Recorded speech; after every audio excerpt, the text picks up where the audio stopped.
बच्चों, आज मैं कक्षा 8वीं प्रथम भाषा हिंदी पाठ संख्या 3 बस की यात्रा इसके प्रश्नोत्तरों को समझाने जा रही हूँ। मेरा पिछला वीडियो बस की यात्रा के पाठ को मैंने समझाया था, वो आपने ज़रूर देखा होगा। अगर आपने अभी तक नहीं देखा है तो आप उस वीडियो को ज़रूर देखिए। इस पाठ के लेखक कौन है? हरिशंकर परसाई। इसमें चलिए अब देखते हैं कि बस की यात्रा पाठ में कौन कौन से प्रश्न हमारी इस यात्रा में आते हैं। पहला प्रश्न देखिए। पहला प्रश्न, इस प्रकार के बस को यातायात के लिए उपयोग में लाना खतरनाक हो सकता है। ऐसी बसों पर रोक लगाना किसकी जिम्मेदारी है? आप इस संदर्भ में क्या कर सकते हैं? चर्चा कीजिए। तो यह आप अपने शब्दों में लिख सकते हैं।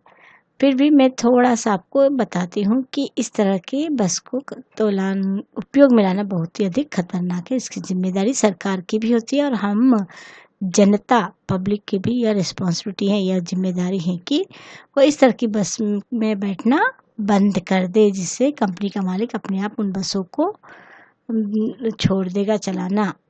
दूसरा प्रश्न है, आप किसी यात्रा के खट्टे-मीठे अनुभव अपने मित्रों को सुनाइए, उस पर चर्चा कीजिए। ये तो आपके अपने ही शब्दों में आपको लिखना पड़ेगा। पढ़िए में देखिए यहाँ पे आया है। अब पढ़िए के प्रश्नोत्तरों को मैं आपको बताती हूँ। देखिए, मैंने उस कंपनी के हिस्सेदार की तरफ पहली बार श्रद्धा भाव से देखा। लेखक के मन में हिस्सेदार साहब के लिए श्रद्धा क्यों जाग गई? तो बस की हालत बहुत ही खस्ता थी। लेखक के अनुसार उस बस के अंदर बैठना अपने प्राणों का बलिदान देने जैसा था और उसका हिस्सेदार तो पूरे रास्ते उस बस की तारीफ के पुल बांधते रहे थे। उसकी बातें सुनकर तो उनको ये लग रहा था कि ये नई बस हो। जब गिरते पड़ते वो बस चल पड़ी थी तो नाले के ऊपर पुलिया पर उस खराब हो जाने के कारण सबके प्राण संकट में पड़ सकते थे। लेखक के अनुसार बस स्पीड में होती तो पूरे बस नाले में जा गिरती, पर बस का मालिक था, वो बस की खस्ता हालत में भी उसे चला रहा था, पर उससे यह ना हो सका कि वो बस के टायर ही नहीं लगवा लेता।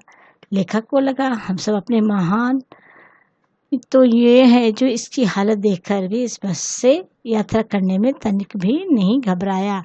वाकई में काबिले तारीफ है कि प्राणों की परवाह न कर इस पर बैठा है तो उसकी उस पर विशेष श्रद्धा जाग गई। अब अगला प्रश्न है, लोगों ने सलाह दी कि समझदार आदमी शाम वाली बस से सफ़र नहीं करते। लोगों ने ये सलाह क्यों दी? उत्तर देखिए। उस बस की हालत तो ऐसी थी कि वो किसी भुतहा महल के भूत पात्र सा प्रतीत हो रहा था। उसका सारा ढांचा बुरी हालत में था। अधिकतर शीशे टूटे पड़े थे।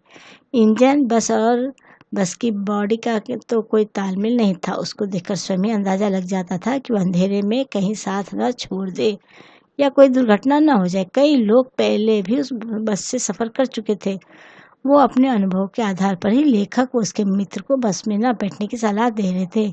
उनकी जर्जर दशा से पता नहीं वह कब खराब हो जाए या दुर्घटना कर बैठे।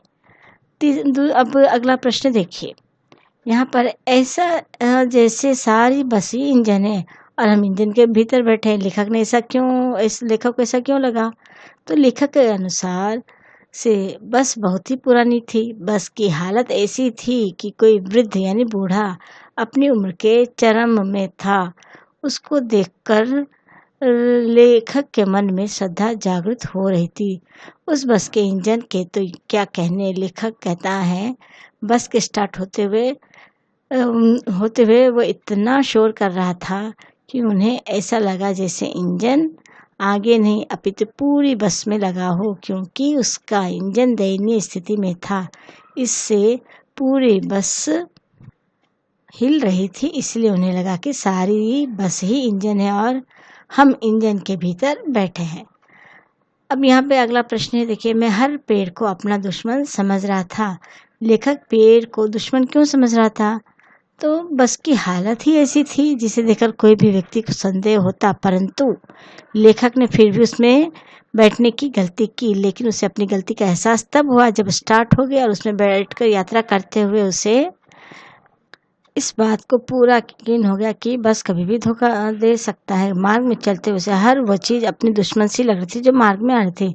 फिर चाहे वो पेड़ हो या कोई झील, उसे पूरा यकीन था कि बस कब किसी पेड़ से टकरा जाए और उनके जीवन का अंत हो जाए। इसी विश्वास ने लेखक को पूरी तरह भयभीत किया हुआ था कि अब कोई दुर्घटना घटी और हमारे प्राण संकट में पड़ गए। बच्चों, इस प्रश्न का उत्तर आप अपने शब्द में या इस उत्तर को थोड़ा छोटा भी अपने हिसाब से कर सकते हैं। देखिए, अनुमान कीजिए यदि बस जीवित प्राणी होती, बोल सकती, तो अपनी बुरी हालत और भारी बोझ के कष्ट को किन शब्दों में व्यक्त करती, लिखिए। यानी बस अपने बारे में क्या कहती वो बूढ़ी बस। यहाँ पे ये दिया हुआ है, मैं थोड़ा सा पढ़ती हूँ, आगे आप अपने जैसे शब्दों में भी लिख सकते हैं। बस यदि जीवित प्राणी होती तो अपनी बुरी हालत और भारी बोझ के कष्ट को कुछ इस तरह कहती कि मैं एक पुरानी तथा जीर्ण शीर्ण बस हूँ। आज से करीब 30 साल पहले मैंने नई नवेली, जवान तथा सुंदर थी। मेरा ड्राइवर मुझे फूल मालाओं से सजाता, मेरी सीट पर बैठने से पहले वो मेरे पैर छूता, जरा भी गंदगी अंदर बाहर दिख जाने पर कंडक्टर को डांटता। पर आज लगता है कि ये सब सपने की बात है। आज मैं वृद्धा यानी बूढ़ी अवस्था में पहुंच गई हूँ। तब से अब तक कई ड्राइवर तथा कंडक्टर बदल गए हैं। इस समय जो ड्राइवर है वो मेरा ध्यान नहीं रखता है, मेरी साफ सफाई किए बिना ही मुझ पर सवार हो जाता। मेरा चलने को मन नहीं होता, पर यह धक्के दे देकर मुझे जबरदस्ती चलवाता है। सवारियाँ इतनी लाद देता है कि मेरा अंग अंग टूटने लगता है तथा हाथ पैर जवाब दे रहे हैं। पर मेरा ड्राइवर इन बातों से अनभिज्ञ है, क्योंकि उसे पैसे कमाना है। ये कौन कह रहा है? बस कह रहे हैं अपने बारे में। बच्चों, ये कुछ व्याकरण है यहाँ पर देखिए। बस, वश, बस 3 शब्द हैं। इनमें से बस सवारी के अर्थ में और वश अधीनता के अर्थ और बस पर्याप्त के अर्थ में प्रयुक्त होता है। जैसे बस से चलना होगा, मेरे वश में नहीं है, अब बस करो। तो यहाँ पे बस मतलब वाहन। हमारी स्कूल बस हमेशा सही वक्त पर आती हैं। 507 नंबर बस ओखला गांव जाती है, वश अधीन। तो इस तरह से है। एक ही शब्द वाक्य में 2 बार आना चाहिए और शब्दों के अर्थ में कुछ बदलाव होना चाहिए। जैसे जल, फल, हार। इसका कैसे हम बदलाव करेंगे?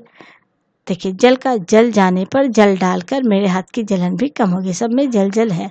फल में देखिए, फल पाने के लिए मुझे व्रत में फल का फलाहार करना पड़ेगा। ये तीनों शब्दों में फल फल आए। हार, हार के विषय में न आने के कारण मैंने हार का मुंह देखा और मुझे मयंक से हारना पड़ा। यहाँ पे देखिए, हार हार हार 3 बार आया है। अब भाषा की दृष्टि से देखें तो हमारी बोलचाल में प्रसिद्ध अंग्रेजी शब्द मैंने पाठ में भी समझाया कि इस पाठ में बहुत सारे अंग्रेजी शब्द आए हैं। तो यहाँ पे गुणवाचक विशेषण के और संख्यावाचक के विशेषण को कह रहे हैं कि ढूंढ के लिखने के लिए। तो मैंने कुछ आपको यहाँ पे लिखा है, देखिए। हरी घास, छोटा आदमी, ये गुणवाचक विशेषण है। संख्यावाचक क्या है? 4 संतरे, दूसरी बिल्ली। ये क्या हो गया? संख्यावाचक विशेषण।